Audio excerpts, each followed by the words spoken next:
શાશ્વતી હોળીનો આજે પહેલો દિવસ.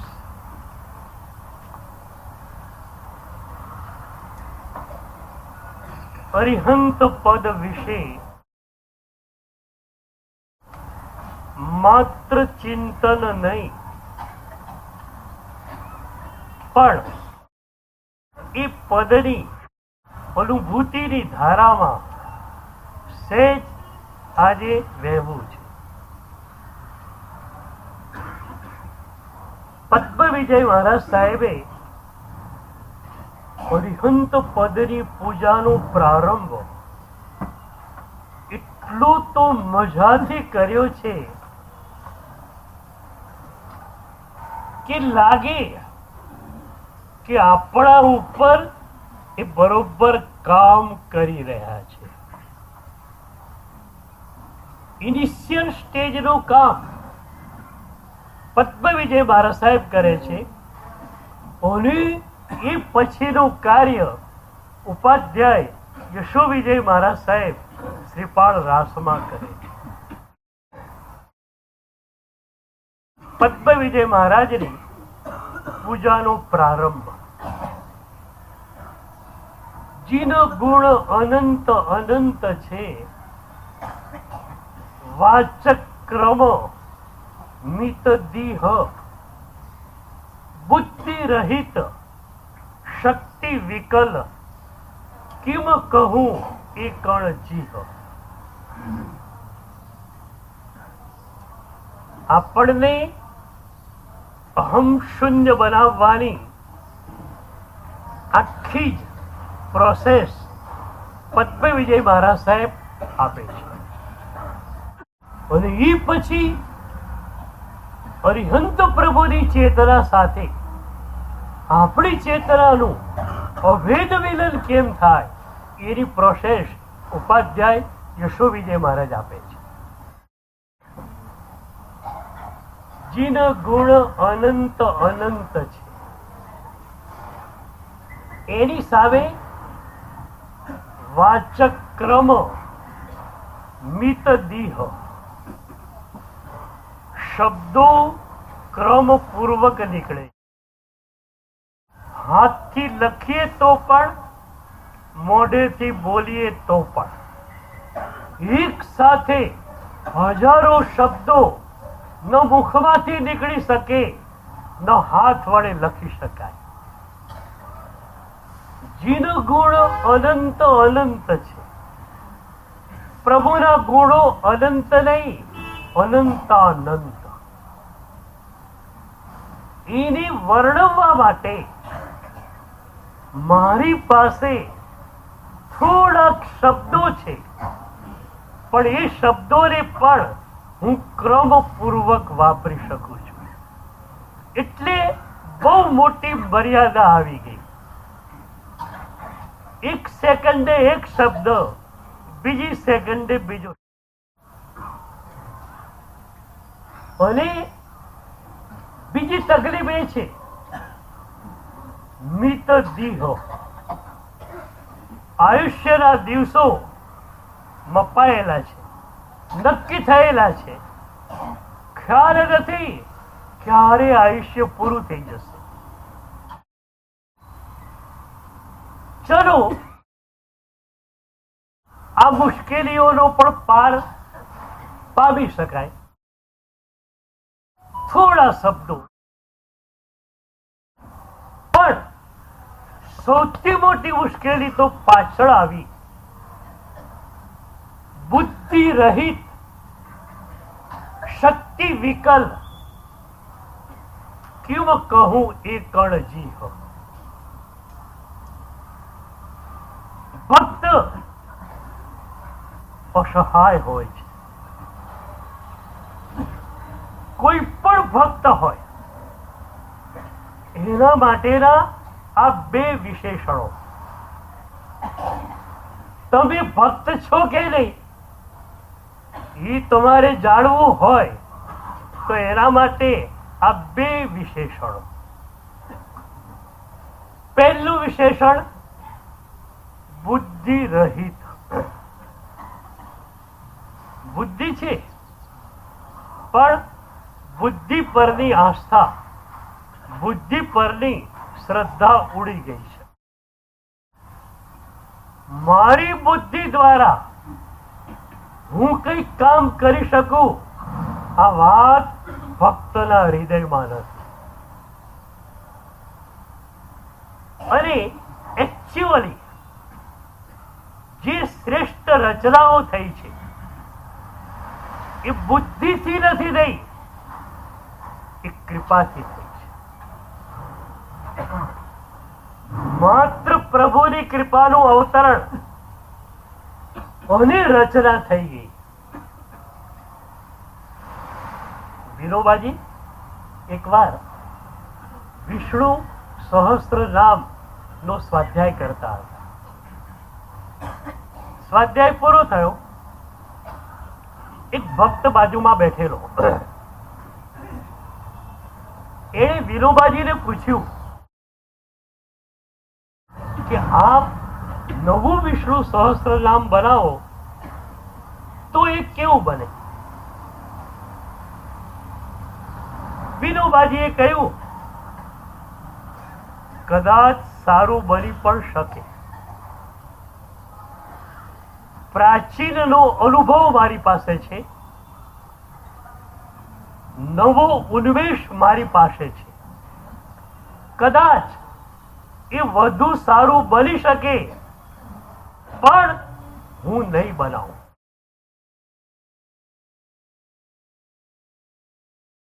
પેલા પૂછ્યું, કેમ કેમ નહીં બનાવો? એ વખતે વિનોબાજી કહે છે કે આ વિષ્ણુ સહસ્ત્ર નામ કોઈ વ્યક્તિની બુદ્ધિથી નહીં, કોઈ વ્યક્તિની શક્તિથી નહીં, પ્રભુની કૃપાથી રચાયેલું છે. ભક્તની પાસે એકમાત્ર શ્રદ્ધા છે અને એ શ્રદ્ધાની રિસેપ્ટિવિટી ઉપર એ પ્રભુની કૃપાને પ્રાપ્ત કરે છે. You have not to do anything absolutely. તમારે કશું જ કરવાનું નથી. પ્રભુની કૃપા બધું જ કામ કરી આપે. એક શ્રદ્ધા એ બની જાય રિસેપ્ટિવિટી, અને એ રિસેપ્ટિવિટીમાં, એ પાત્રતામાં પ્રભુની કૃપાનું અવતરણ થાય. આપણું કામ શરૂ અને પૂરું. હું ક્યારે પણ નહીં કહું કે મેં દીક્ષા લીધી. મારો શબ્દ પ્રયોગ એક જ હશે, પ્રભુએ મને દીક્ષા આપી. મને તો ખ્યાલ પણ નહોતો દીક્ષા એટલે શું. પ્રભુએ ધક્કો માર્યો, ગુરુદેવે હાથ પકડ્યો અને બંદા અહીં આવી ગયા.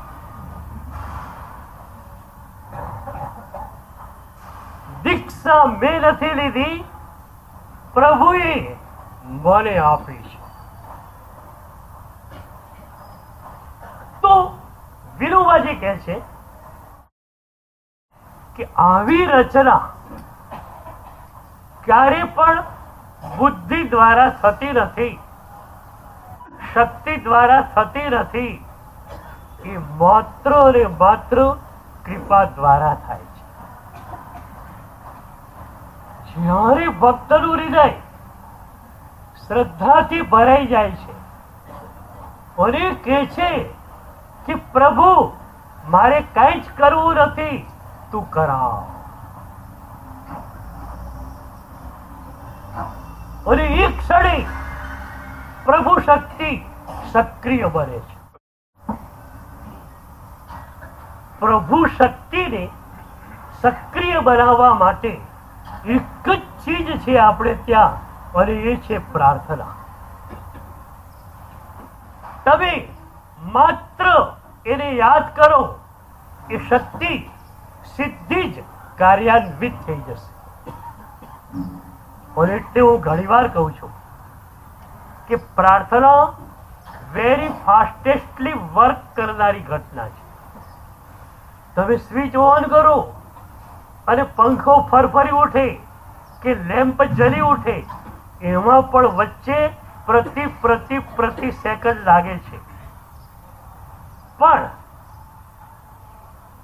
પ્રાર્થના તમે કરી, એ પ્રાર્થનાને એક્ટિવેટ થતા 1 સેકન્ડ પણ લાગતી નથી, 1 પ્રતિ સેકન્ડ પણ લાગતી નથી. ઓન ધેટ વેરી મોમેન્ટ એ પ્રાર્થના એક્ટિવેટ બને. તો વિનોબાજીએ કહ્યું કે મારી પાસે શક્તિ છે, બુદ્ધિ છે, પણ માત્ર બુદ્ધિથી, માત્ર શક્તિથી ગ્રંથો લખાઈ શકાતા નથી. ગ્રંથો તો ન લખી શકાય, એક પણ કાર્ય આપણે આપણાથી કરી શકીએ નહીં. એટલે લલિત વિસ્તરા પંજિકામાં બહુ જ પ્યારી વાત કહેવામાં આવી. એક પણ શુભ ભાવ તમારા મનમાં આવ્યો, ત્યારે પણ એ શુભ ભાવની માલિક્યત કરીને ન બેસતા. મને આ સારો વિચાર આવ્યો. ઘણી વાર તો રાખ અને ધૂળ જેવો વિચાર હોય અને 17 જણાને કહેતા ફરીએ, મને આ વિચાર આવ્યો. એક વાત યાદ રાખો, સારા વિચારને ક્રિએટ કરનારા તમે નથી, એને રિસીવ કરનારા તમે છો. ટીવી નું બોક્સ કોઈ પ્રોગ્રામ ક્રિએટ કરતું નથી. સ્ટુડિયોમાં ક્રિએટ થતા પ્રોગ્રામોને એ રિસીવ કરે છે. રિસેપ્ટિવિટી એની પાસે છે. તો એક પણ સારો ભાવ, એક પણ સારો વિચાર તમને આવ્યો, એના ઉપર માલિક્ય તમારી નહીં, પ્રભુની.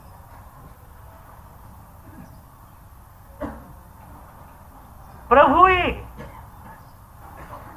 ગણધર ભગવંતોને ત્રિપદી આપી. એ ત્રિપદીમાંથી ગણધર ભગવંતોએ દ્વાદશાંગીની રચના કરી.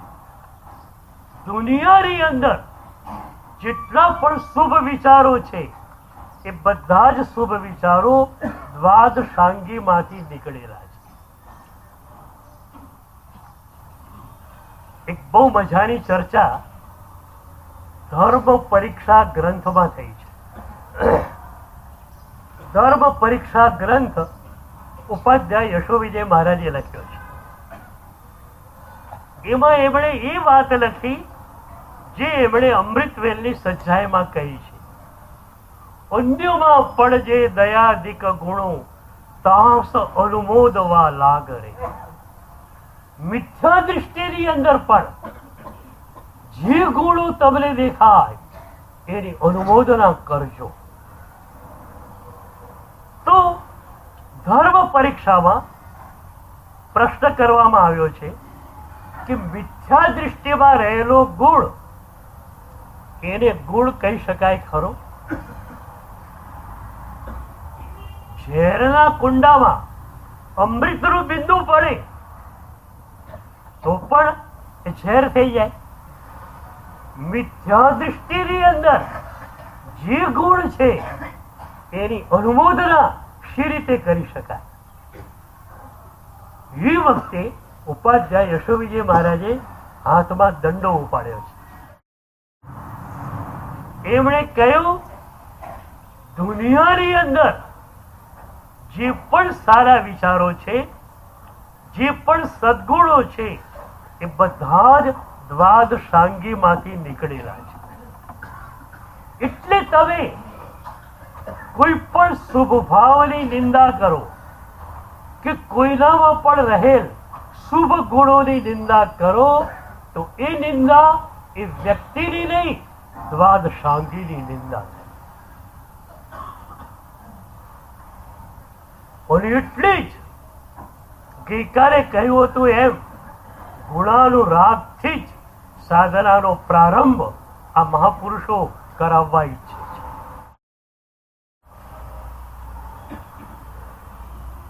બુદ્ધિ રહિત, શક્તિ વિકલ. તો ભક્તની આ જે અસહાયતા છે, એ અસહાયતા એની તાકાત બની જાય છે. બાળક નથી ચાલી શકતું, એ તો એની મોટા મોટી તાકાત છે. માં એને ઉચકીને ચાલે. આપણે ત્યાં એક સુભાષિત છે, પંગુમ લંઘયતે ગિરિમ. પાંગડાને પ્રભુ સાધનાનો ગિરી કુદાવી આપે છે. હું એમાં થોડો સુધારો કરું છું. પંગુમ એવ લંઘયતે ગિરિમ. તમે પાંગડા છો, અસહાય છો, તો જ તમને પ્રભુ સાધનાનો ગિરી કુદાવશે. તમે પરમ પાવન શત્રુંજય ગિરીની યાત્રાએ ગયા. દીકરો જોડે છે 4-5 વર્ષ. એ કે છે મારે ચડવું છે. તમે એને ચડવા દો છો. જ્યારે એ કે છે હું થાકી ગયો, તમે એને ઉચકી દો છો. એમ યાદ રાખો, અહીંયા સાધના માર્ગમાં બિલકુલ અસહાય થયા તો જલસો જ જલસો. આપણે આપણા પગ પર કેટલું ચાલી શકશો?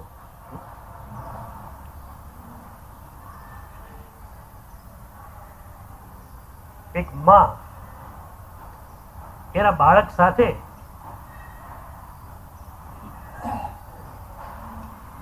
પોતાની બેનને ત્યાં ગયેલી.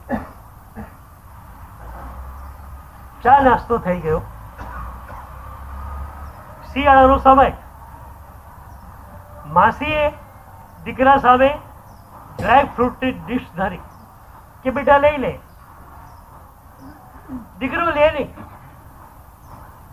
માસી કે હું તારી માસી, એટલે માના ઠેકાણે જ ગણાવું. આ તારું જ ઘર છે બેટા, શરમાય છે કેમ? તોય દીકરો ના લે. પછી માસીએ મુઠ્ઠો ભરી કાજુ અને બદામ એના ખિસ્સામાં નાખી દીધા. પછી માં અને દીકરો બે ચાલે છે, બસમાં બેઠા. માએ કહ્યું બેટા તું બહુ શાણો થઈ ગયો હો. માસી આટલું કીધું તોય તે હાથ લંબાવ્યો નહીં. દીકરો માંથી 4 ચાદરમાં ચડે એવો હતો.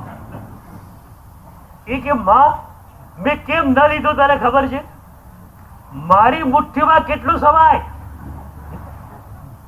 અને માસીએ મુઠ્ઠો ભરીને નાખ્યું ને તો 3 દાડા સુધી કાજુ ઠોક ઠોક કરું તો વાંધો ના આવે એટલા કાજુ આવી ગયા. તમારી મુઠ્ઠીમાં કેટલું સમાશે, તમારા પગ કેટલું ચાલશે.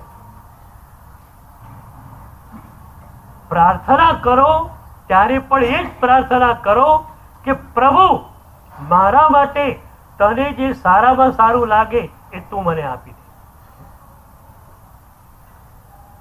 તમે માગશો, તમારી મુઠ્ઠી નાનકડી છે. તમારી શાબ્દિક પ્રાર્થના તો એ હશે ભગવાન મોક્ષ આપી દે. હાર્ટીની પ્રાર્થના કઈ હશે?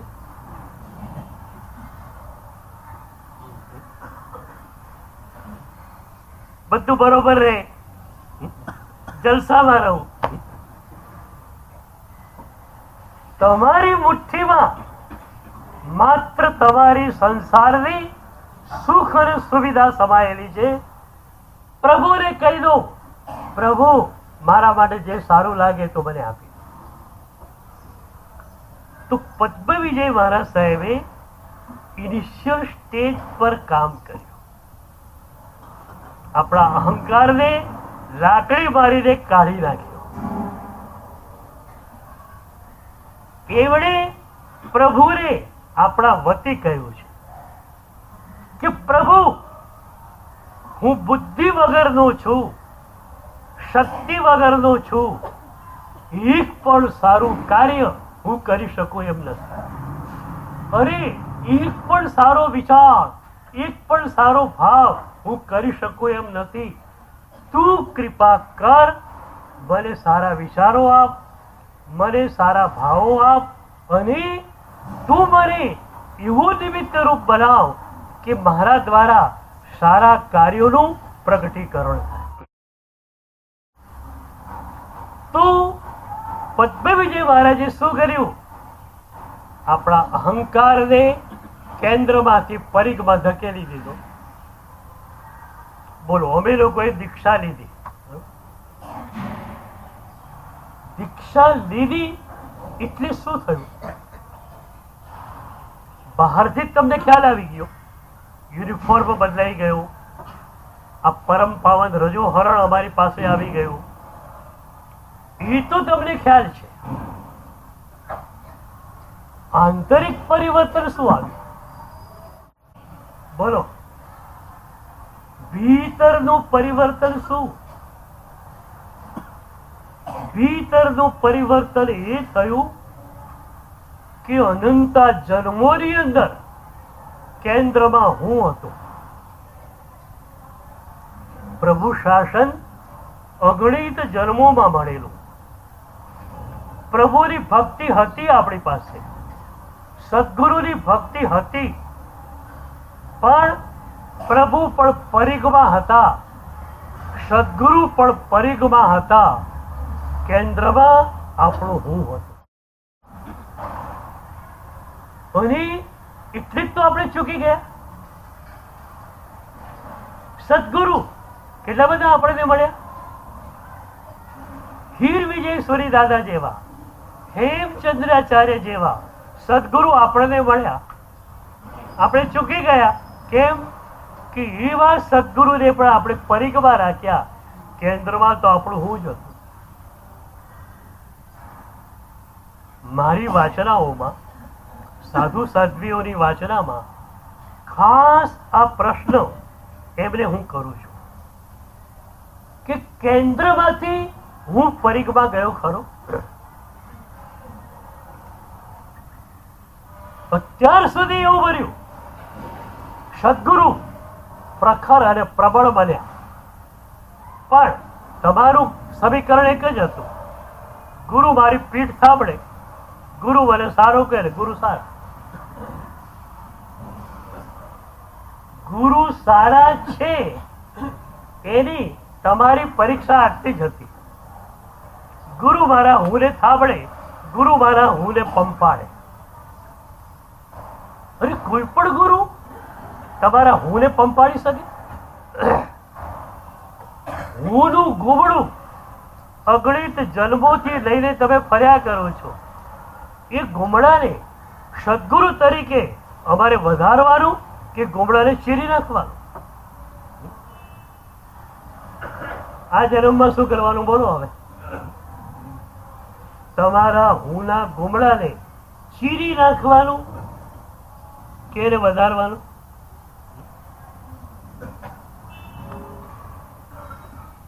તો આ દીક્ષા અસ્તિત્વના સ્તર પર ઉતરી જાય. કારણ પ્રભુ કેન્દ્રમાં આવ્યા, સદગુરુ કેન્દ્રમાં આવ્યા, પ્રભુની આજ્ઞા કેન્દ્રમાં આવી ગઈ. કદાચ એ આજ્ઞાનું પાલન ન થાય તો પણ એનો ભારે ભાર ડંખ છે. એટલે શક્ય આજ્ઞાનું પાલન થાય છે. જ્યાં આજ્ઞાનું પાલન શક્ય નથી ત્યાં તીવ્ર વેદના થાય છે. આ ક્યારે થાય? કેન્દ્રમાં પ્રભુ આવે ત્યારે. બોલો, પદ્મવિજય મહારાજની ઈચ્છા છે કે આજના દિવસે તમારા બધાનું હું બાજુમાં જતું રહે.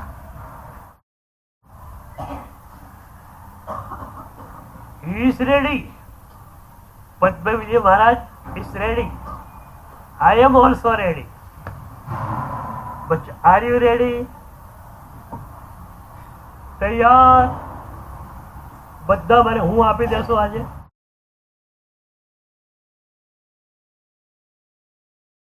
પછી હું રેને અહોભાવના લઈને રહી શક્યો. મેં આજે ભક્તિ કરી, ગુરુદેવ મને બહુ જ આનંદ આવ્યો. ગુરુદેવ આજે સ્વાધ્યાય કર્યો, એવો તો હું તન્મય બની ગયો કે આનંદ જ આનંદ. અહોભાવના લયનો હું રહેતો વાંધો નહીં, અહંકારના લયના હું ને આજે આપી દો. આમે ગુરુને કંઈક તો આપવું પડે.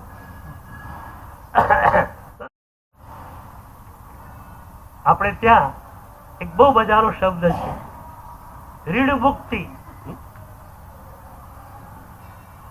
અને એવો જ પ્યારો શબ્દ છે ગુરુ દક્ષિણા. ભારતીય સાંસ્કૃતિક પરંપરાનો આ શબ્દ ગુરુ દક્ષિણા. જે સદગુરુએ જીવન આપ્યું, સંસ્કારો આપ્યા, પૂરા જીવનનું ઘડતર કર્યું, પૂરા જીવનને બદલી કાઢ્યું, એ ગુરુના ચરણોમાં તમે તમારો કચરો ન આપી શકો? મારે બીજું કઈ જોઈતું નથી, ખાલી તમારું હું જોઈએ છે. અને એ હું એટલે શું? ગંદુ શરીર, રાગ દ્વેષથી છલકાતું ગંદુ મન અને સોસાયટી આપેલું નામ, આ ત્રણેયના સમીકરણથી બનેલું હું, જેમાં કઈ જ હાજુ નથી. એ હું આજે આપવા તૈયાર? મારી 2.5-3 મહિનાની વાચના આજે સક્સેસ થઈ જાય. બોલ, આર યુ રેડી? તૈયાર? હું હવે રહેવાનું જ નહીં.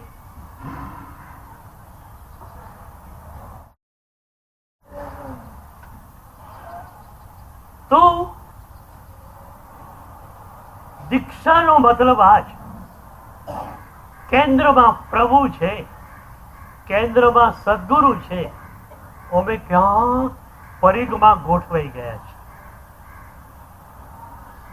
સદગુરુએ કૃપા કરી કેન્દ્રમાંથી ઉખેડી ઉચકીને બાજુમાં અમને ફેંકી દીધા. હવે તકલીફ શું થાય તમને સમજાવો. સદગુરુ તો કૃપાવતાર જ હોય છે, અને દરેક સદગુરુએ અતીતની અંદર તમારા હુંને કેન્દ્રમાંથી ઉખેડ્યું, ઉચક્યું, હાથમાં લીધું અને બાજુમાં મૂકી પણ દીધું. જ્યાં ગુરુની નજર આમ ગઈ, તમે પરિઘમાંથી પાછા કેન્દ્રમાં આવી. આજે જો નક્કી કરી શકો કે મારા અસ્તિત્વના કેન્દ્રમાં, મારા હૃદયના કેન્દ્રમાં માત્ર પ્રભુ, માત્ર સદગુરુ, અને પ્રભુ અને સદગુરુ આવ્યા એટલે એમની આજ્ઞા પણ કેન્દ્રમાં આવી જ ગઈ. હું પરિઘમાં ખૂણે ખાંચરે, કેન્દ્રમાં પ્રભુ અને સદગુરુ. આટલું તમે પણ નક્કી કરી શકો છો. શ્રાવકપણાની સાધના પણ શરૂ ક્યારે થાય? હું કેન્દ્રમાંથી પરિઘમાં જાય ત્યારે. નહીતર તકલીફ શું થાય? સાધના માર્ગમાં આવ્યા, હું તમારું અકબંધ છે, તમે શ્રાવક છો. તમે સાધના કેવી રીતે કરવાના? તમને ગમે તે રીતે કરવા. તમે કેમિસ્ટ હોય, મેડિકલ સ્ટોર તમારો છે, જે દવા એકદમ મીઠી હોય, મજાની હોય, એ તમે ખાવા માંડી પડો તો શું થાય? ડોક્ટર પ્રિસ્ક્રાઇબ કરે એ દવા લેવાય કે પ્રિસ્ક્રિપ્શન વગર એમને એમ દવા લઈ શકાય? તો તમે આજ સુધી સાધના કરીને એમાં પણ તમારું હું હતું? તમારી ઈચ્છા હતી. મારી ઈચ્છા હતી માટે આમ કરું. ઈચ્છા પૂર્વકનું માસક શ્રવણ એને અધર્મ કયો છે, અને ગુરુની આજ્ઞા પૂર્વકનું નૌકાશીનું પચકાણ એ ધર્મ છે. આ આપણું શાસન છે.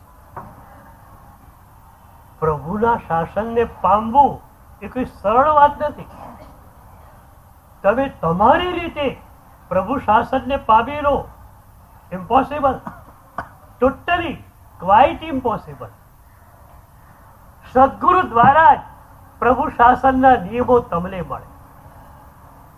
તો સંસારમાં તમે એ કર્યું, મને આ ગમે છે માટે કરું. સાધના માર્ગમાં આવ્યા તો પણ એ જ વાત આવી, મને આ ગમે છે માટે આ કરું. એટલે સ્વાધ્યાય ગમતો હોય કોઈ શિષ્યને અને વ્યા વચ્ચે ઓછી ગમતી હોય, ત્યારે એને હું પૂછું કે બેટા, તને સ્વાધ્યાય વધુ ગમે છે, એની પાછળ શું છે જરા જોઈ લે. હું વિદ્વાન બનું, લોકો મને જાણે, લોકો મને ઓળખે, એટલા માટે તારો સ્વાધ્યાયમાં રસ હોય તો તારો સ્વાધ્યાય પ્રભુની સાધના નથી, એ અધર્મ છે. સદગુરુ વિના સાધના માર્ગમાં એક ઇંચ, એક સેન્ટીમીટર તમે ચાલી શકો. તો આજે આપણે પાક્કું હું આપી દેવાનું, સીડી ઉતરો એટલે લઈ જવાનું.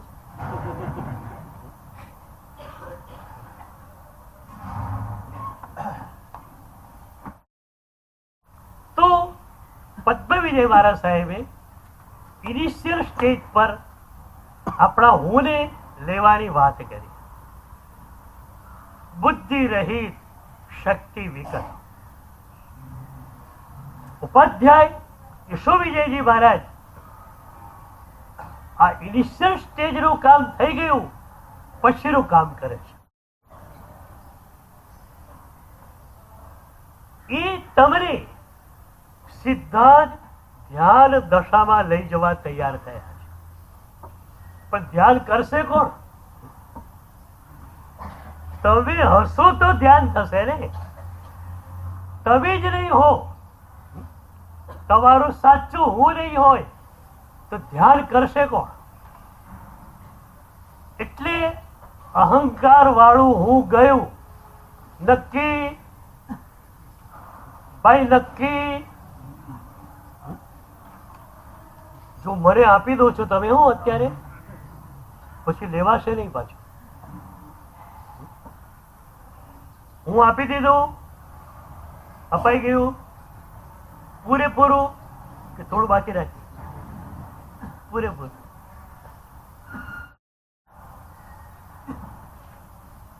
તો હવે ઉપાધ્યાયજી ભગવંતની સાધના ચાલુ થાય.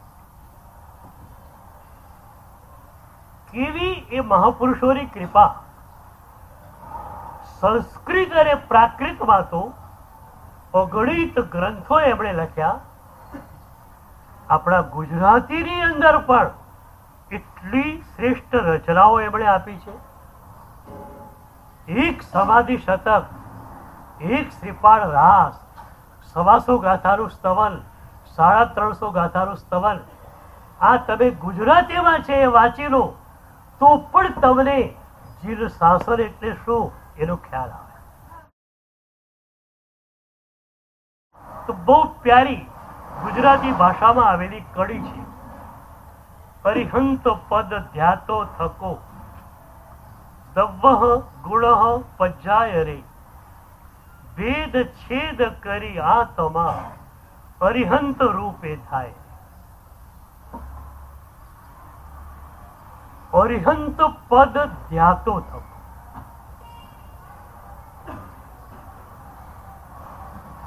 પહેલું ચરણ, અરિહંત પદ સુણતો થકો ને,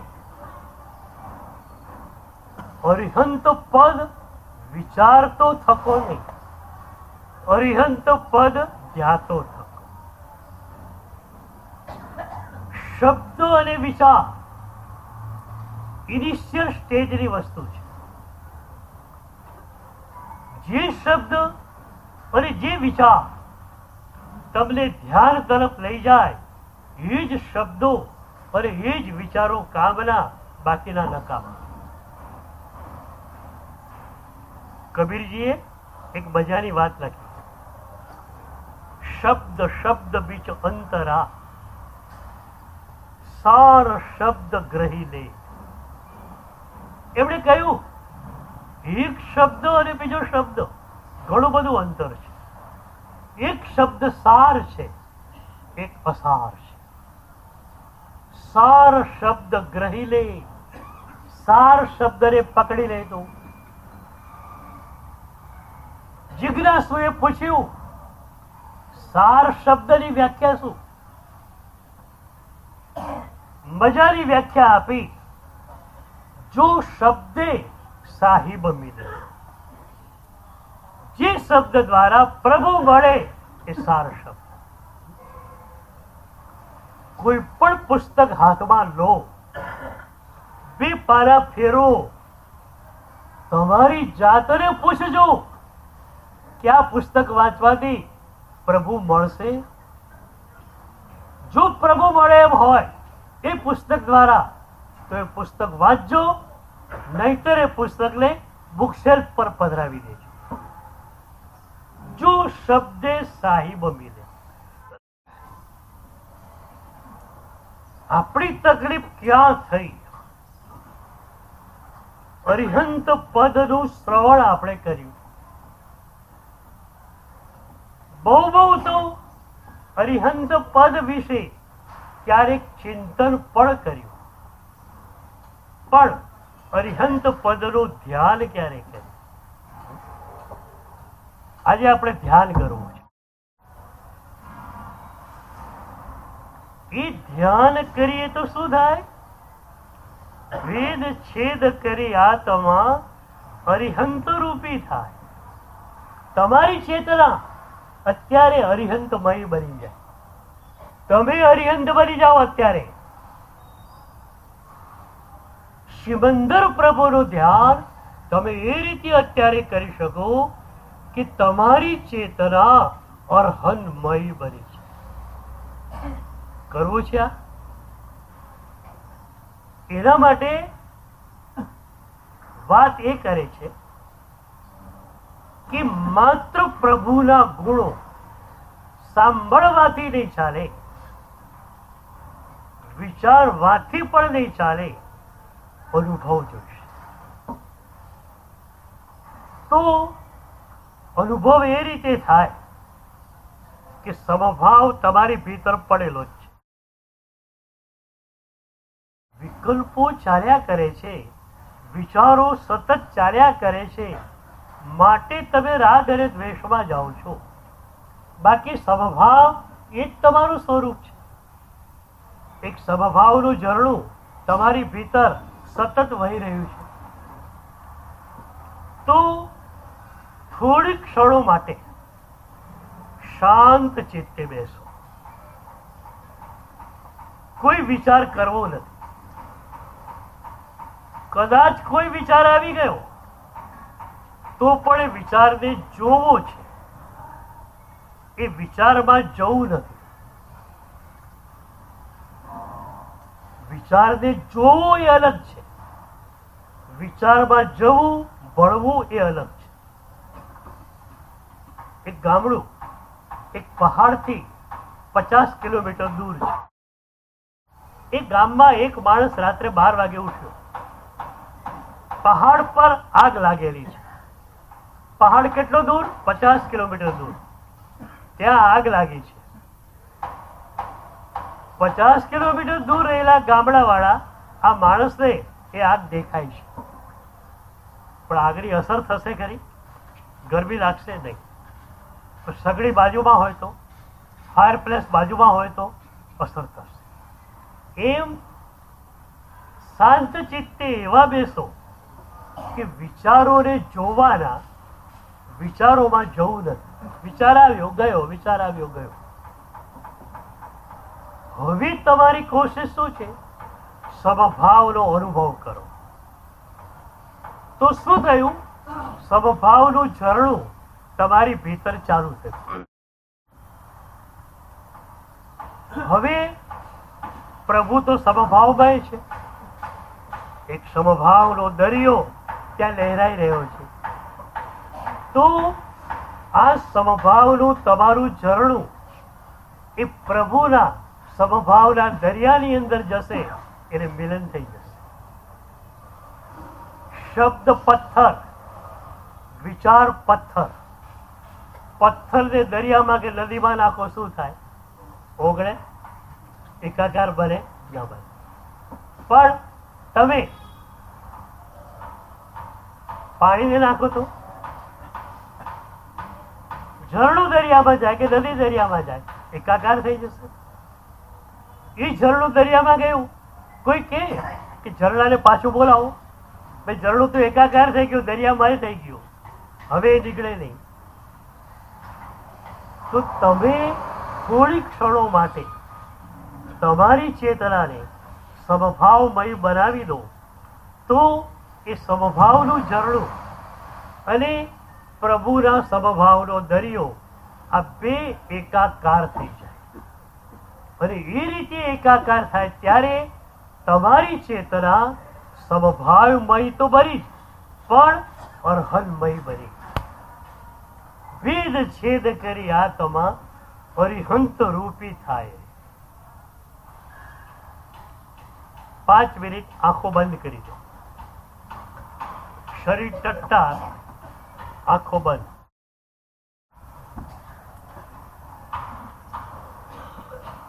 ચિત્ત તમારું એકદમ શાંત છે. કોઈ વિચારોમાં જવાનું નથી. વિચાર એ તમારું સ્વરૂપ નથી.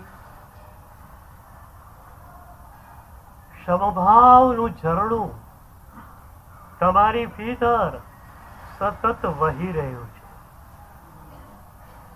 અને એના કારણે એક દિવ્ય શાંતિનો અનુભવ સતત તમને થઈ શકતો હોય છે. પણ જે મન એ શાંતિનો અનુભવ કરનારું છે, એ મન વિચારોમાં ગૂંથાઈ ગયેલું હતું, માટે અનુભવ થતો નહોતો. અત્યારે જો તમે તમારા મનને બધા જ વિચારોમાંથી છૂટું કર્યું છે અને એ મન માત્ર સમભાવમાં ડૂબેલું છે, તો એની શાંતિનો એક અનુભવ તમને થશે. એક દિવ્ય આનંદનો અનુભવ. તમે આનંદ ઘન છો, એ આનંદનો અનુભવ અત્યારે તમને થશે. આ જો શાંતિનો અનુભવ તમને થાય અને 2-4 મિનિટ પણ તમે લયમાં વહો, તો શાંતિનું સમભાવનું એક ઝરણું અંદર વહેવા લાગ્યું. એ ઝરણું વહી રહ્યું છે, વહી રહ્યું છે, વહી રહ્યું છે. સામે જ પરમાત્મા છે અને એ પરમાત્માનો સમભાવનો દરિયો તમારી સામે હિલોળાઈ રહ્યો છે. તમારું ઝરણું ધીરે ધીરે ધીરે પરમાત્માના એ સમભાવમય સમુદ્રની તરફ ચાલે છે. એક ક્ષણ આવે છે, તમારા સમભાવનું ઝરણું પ્રભુના સમભાવના દરિયામાં મિક્સ થઈ જાય છે, વિલીન થઈ જાય છે, એકાકાર થઈ જાય છે. એટલો તો આનંદ આ ક્ષણોનો હોય છે. તમારી ચેતના પ્રભુમય બને એટલે કે દિવ્ય આનંદમય બની ગઈ. આ દિવ્ય આનંદમય ચેતના જે છે એનો અનુભવ બરોબર કરો. આવતીકાલે પણ આપણે આ જ પ્રક્રિયા ફરીથી કરવાની છે. આપ ખોલી શકો છો. કાલે થોડો વધુ આ પ્રયોગ કરાવીશું અને આવતીકાલે સિદ્ધ ભગવાનની ચેતના સાથે આપણી ચેતનાને એકાકાર કરવાનો આપણે એક પ્રયોગ કરીએ.